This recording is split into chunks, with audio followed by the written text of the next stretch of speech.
Hola a todos, mi nombre es Tiffy Rubinat. Bienvenidos al podcast de Wealth en Español.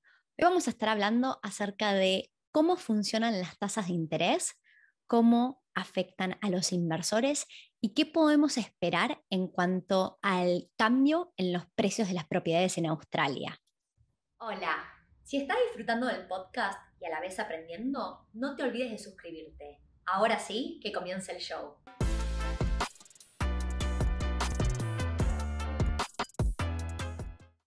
La temática de las tasas de interés a mí me parece particularmente interesante y solo empecé a aprender de este tema en los últimos años cuando las propiedades me empezaron a interesar más y más. No es tan difícil entender. En Australia tenemos el Reserve Bank de Australia, que mucha gente lo conoce como el RBA, que sería el Banco Central. Y lo que sucede es que el Banco Central todos los meses, salvo enero, revisa algo que se llama el cash rate. El cash rate es la tasa de interés que va a usar el RBA para prestarle plata a los distintos bancos. Desde que arrancó la pandemia, estamos viendo que ese cash rate ha estado en un mínimo histórico. Cuando llegó COVID, con las intenciones de que los bancos le presten plata a las pequeñas y medianas empresas más que nada, también le pueden prestar a las empresas grandes, pero con la idea de que le presten plata a estas empresas a una tasa de interés bastante baja, el RBA en marzo del 2020 redujo su tasa a 0,25%, esto fue en marzo del 2020, y para noviembre del 2020 redujo la tasa al 0,1%. Nunca antes la tasa o el cash rate al cual el RBA le prestaba a los distintos bancos había estado tan baja. Entonces, estamos parados en febrero del 2022. La tasa del cash rate sigue siendo del 0,1%, y lo que hemos visto en el último año y un poquito, año y unos meses, es que las tasas de interés a las cuales los bancos prestaban para las propiedades, que obviamente los bancos le agregan su premium, si ellos están recibiendo la plata y pagando una tasa de interés del 0,1%, probablemente nos la presten a nosotros en un rango del 2 al 3,5-4%. O sea, obviamente los bancos hacen dinero prestando plata, ¿no? Ellos venían prestando a una tasa fija más baja que la variable. Y esto es algo bastante único porque históricamente en el pasado las tasas fijas solían estar más altas que las variables. ¿Por qué durante este periodo las tasas fijas estuvieron más bajas que las variables? Porque cuando se hicieron estos anuncios acerca de estimular la economía, no fue solo el anuncio del cash rate, fue un paquete de muchas cosas que anunció el gobierno federal y el RBA. Y se hablaba de que esta tasa del 0,1% se iba a quedar así de baja hasta el 2024. Entonces, los bancos, con la comodidad, o sea, obviamente ellos entraban en un préstamo de tasa fija a 3 años, podían garantizar estas tasas bajas y por ende empezaron a dar estos tipos de tasas fijas más bajas que las variables. ¿Okay? Ahora, ¿qué está pasando en este momento en Australia? Lo que estamos viendo es que las tasas fijas han empezado a subir. La variable no, pero la tasa fija ha empezado a subir. ¿Por qué? Porque Estados Unidos ha empezado a aumentar las tasas de interés y lo que se espera es que para la segunda mitad del 2022 el gobierno de Australia empiece a decir que en realidad la economía está performando mejor de lo esperado con todos los estímulos que introdujeron al mercado y por ende no necesariamente van a necesitar dejar esta tasa o el cash rate al 0,1% hasta el 2024 y probablemente se espera, nadie puede predecir el futuro, pero se espera que el cash rate empiece a subir a mediados del 2023. ¿Está bien?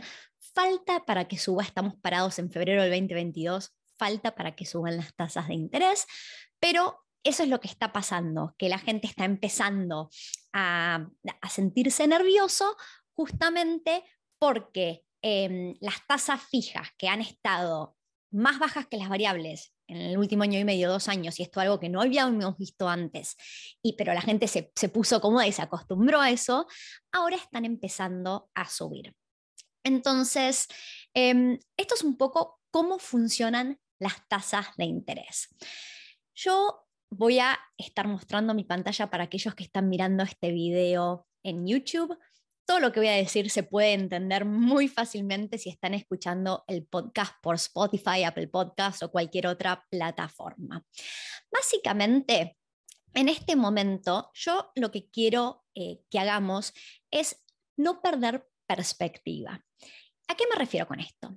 La gente, muchas personas, y yo también me he encontrado montones de veces en esta situación, donde en vez de poder hacer un paso hacia atrás y mirar con perspectiva de cuál es la historia de las tasas de interés, es como que nos enfocamos en los últimos 2 años y el miedo y qué puede llegar a pasar. ¿Está bien? Entonces, en mi pantalla estoy mostrando un histórico de tasas de interés, donde a lo largo de la historia, las tasas de interés vienen bajando y bajando y bajando. Y muchas veces recibo la pregunta, bueno, Tiffy, pero si siguen bajando, ¿qué significa que van a estar en negativas? La verdad es que no lo sé, no puedo decir ni que sí ni que no. Lo que sí sé es que nosotros acá en Australia, por ejemplo, estamos acostumbrados a unas tasas muy interesantes y bajas si las comparamos con Latinoamérica. Estamos hablando de que en el último año y medio las tasas han estado en ese 2 a 3 punto algo por ciento, muy saludables, pero en el pasado las tasas vienen de un histórico donde en los 80, por ejemplo, hubo tasas del 15 a 20%. ¿Está bien? Lo que quiero que se entienda es que el long-term trend, o sea, qué esperamos de largo plazo, es que sigan bajando. Ahora, yo me comparo con, voy a mencionar a mi hermana, Carolina, está en Europa, y ella me hablaba de tasas de interés en España fijas a 30 años, que eso acá en Australia no existe, del 1 punto algo por ciento. O sea, alrededor del mundo hay tasas más bajas.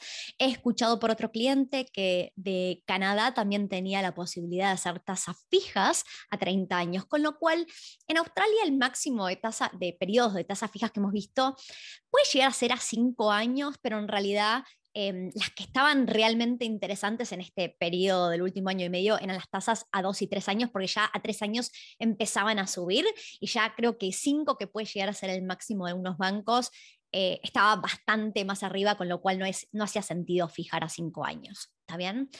Pero el trend, o sea, ¿cómo esperamos de largo plazo, más allá de que en el 2024 puedan aumentar las tasas de interés? Es que de largo plazo van a seguir bajando, también tienen esa tendencia a bajar. Y eso es lo que estamos viendo en la pantalla en este momento. Ahora, pasemos a hablar acerca de cómo impacta a los inversores. De vuelta, voy a dar un poco de contexto acerca de qué pasó este último boom del último año y medio, que es muy distinto a los crecimientos que se han visto en el pasado en cuanto al valor de las propiedades. Históricamente, lo que suele suceder es que quienes son los inversores son los que llevan a esa demanda y que el mercado se ponga caliente. Pero cuando sucedió que llegó la cuarentena, COVID, marzo 2020, los inversores estuvieron como muy precavidos. Tenían miedo, querían ver qué iba a pasar. La mayoría, yo esto lo he repetido en muchos episodios, pero la mayoría de mis conversaciones en aquel momento era la gente diciendo, Tiffy, yo quiero esperar a ver qué pasa con la ayuda del gobierno cuando el gobierno federal deje de pagar a todas aquellas personas que ya sea perdieron su trabajo o están trabajando menos horas. Ellos estaban cobrando lo que se llamaba Job Keeper o Job Seeker, que eran ayudas del gobierno federal. Entonces, la mayoría de las personas estaban convencidas de que en aquel momento, cuando se terminaran estos incentivos del gobierno, donde el gobierno estaba pagando sueldos, la gente iba a empezar a tener que mal vender sus propiedades.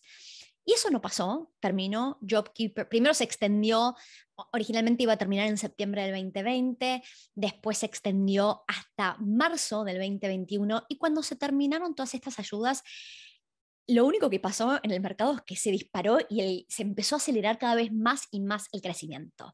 Pero durante el 2020, que las propiedades crecieron gracias a los homeowners, ¿ok? Los propietarios que viven en las casas, no necesariamente los inversores.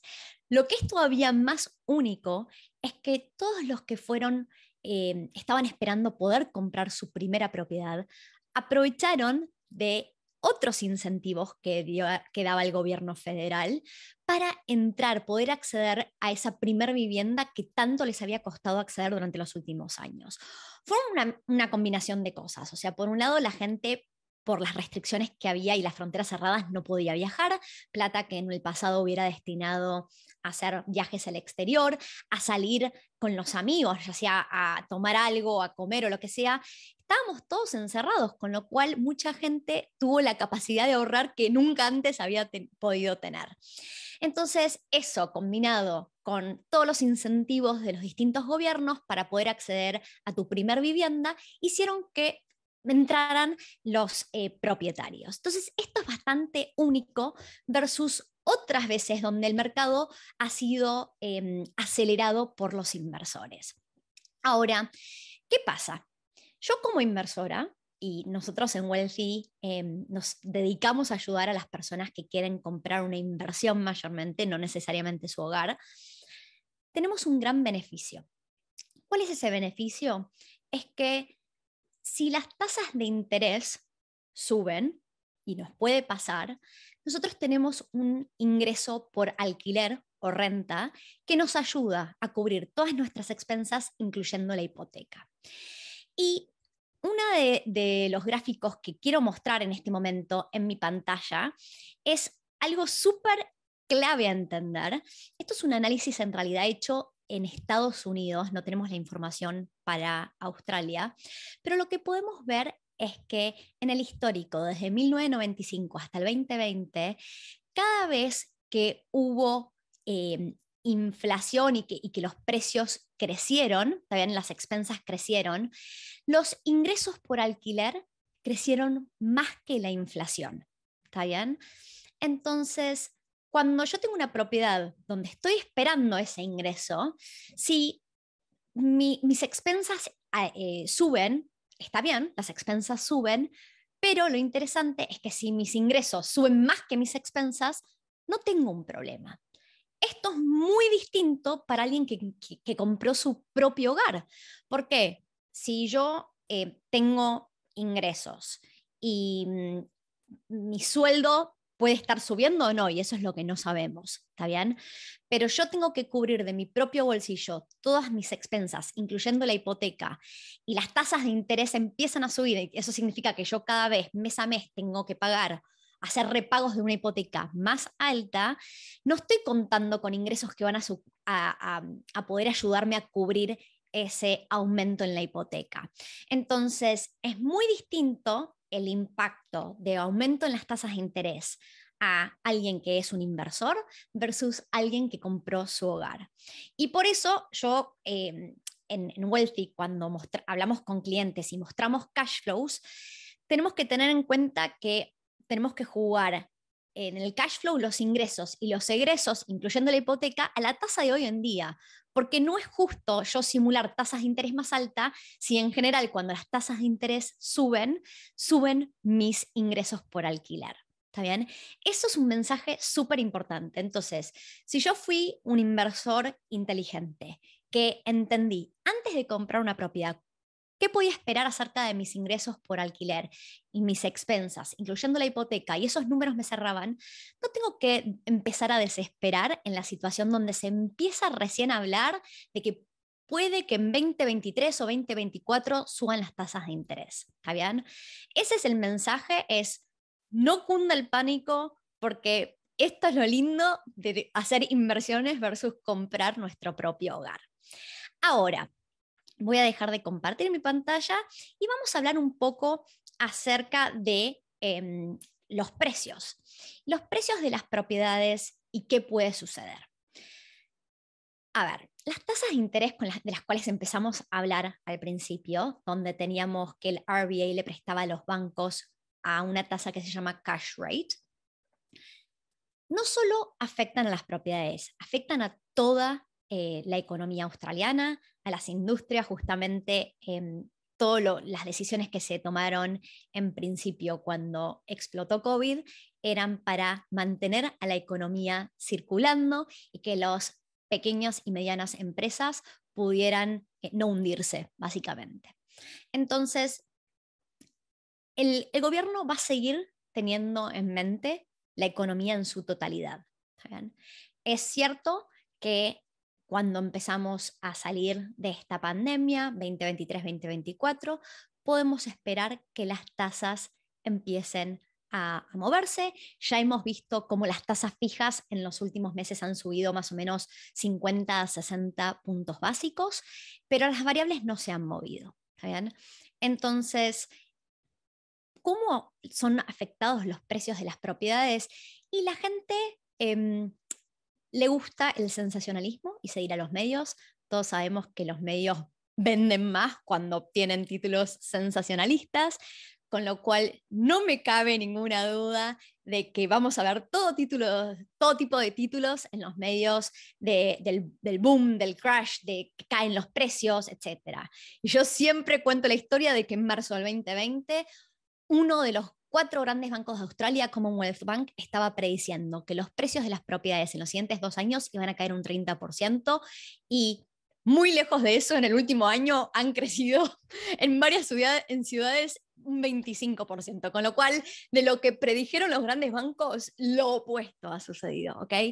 Yo quiero que ustedes siempre mantengan la calma, no hay que friquear, en todos tipos de mercados podemos encontrar buenas oportunidades y si hicimos nuestra tarea y nuestro cash flow funcionaba antes de comprar la propiedad, estamos ok. Yo quiero pensar que los precios de las propiedades de largo plazo van a seguir subiendo y para concluir el mensaje voy a mostrar un último gráfico en mi pantalla que habla acerca de cómo se movió la mediana de precios históricamente desde el 81 en Australia, entendiendo que, de vuelta, el long-term trend, esa curva que esperamos de largo plazo, es de crecimiento el valor de los precios. Que la gente pueda empezar a friquear y a seguir estos títulos sensacionalistas. Siempre están aquellos que toman la decisión errónea de vender por miedo y en realidad uno cuando está haciendo estas inversiones, a mí me gusta la estrategia de comprar para el largo plazo. Yo no soy un tipo de persona que esté haciendo trading de propiedades, o sea, comprando, vendiendo, comprando, vendiendo. A mí me gusta hacer mis números, que mis números funcionen de largo plazo y acumular propiedades para acumular riquezas. Con lo cual, ustedes probablemente los últimos episodios me han escuchado diciendo que yo no dudo que de acá a 20 años los precios pueden haber triplicado y que es una locura en Australia, pero este es el trend. ¿Y cómo puede ser? La gente se pregunta, ¿cómo puede ser que la gente pueda seguir eh, pagando esos precios exorbitantes? Y bueno, con tasas de interés cada vez más y más bajas de largo plazo, uno puede llegar a comprar algo bastante más caro. También esperaría que la inflación traiga un aumento en los sueldos y muchas otras cosas de la mano, ¿no? Entonces, hoy no me voy a meter de lleno en el tema de inflación, eso está relacionado, pero no directamente vinculado con las tasas de interés. Tiene mucho que ver con emitir dinero, inyectar dinero en la economía, pero no necesariamente es lineal al cash rate o las tasas de interés. Y esto era lo que quería explicar en el podcast de hoy. Con lo cual, en el 2022 yo espero que los precios sigan creciendo. Probablemente no tan aceleradamente como en el 2021, pero siga habiendo crecimiento, con lo cual nunca hay que dejar pasar las oportunidades si uno puede entrar al mercado hoy, porque mañana para mí va a seguir estando más caro. Yo eso no lo dudo, ¿está bien? Pero esperaría que en vez de ver crecimientos del 20 y pico por ciento en los distintos lugares, por ahí estamos viendo unos crecimientos más moderados, nada, por ahí en inglés se llama single digit, o sea, un solo dígito. Por ahí estamos hablando del 5, 6, 7, 8%, no sé, no puedo predecir el futuro, pero no necesariamente un 20% como vimos en el 2021. Eso es lo que realmente creo que va a suceder en el 2022. Siempre está bueno, obviamente, cuando van a hablar de finanzas, hablar con alguien calificado, ya sea su mortgage broker o contador. Yo no puedo dar ayuda financiera, pero quería contarles esta temática que me apasiona, me gusta, la he investigado. En Wealthy hablamos constantemente de estos temas y Peter, que es uno de los fundadores de Wealthy, Peter Ello, es apasionado de este tema, sabe muchísimo y él escribe muchos artículos relacionados. Así que bueno, espero que esto les haya sido útil y hasta la próxima.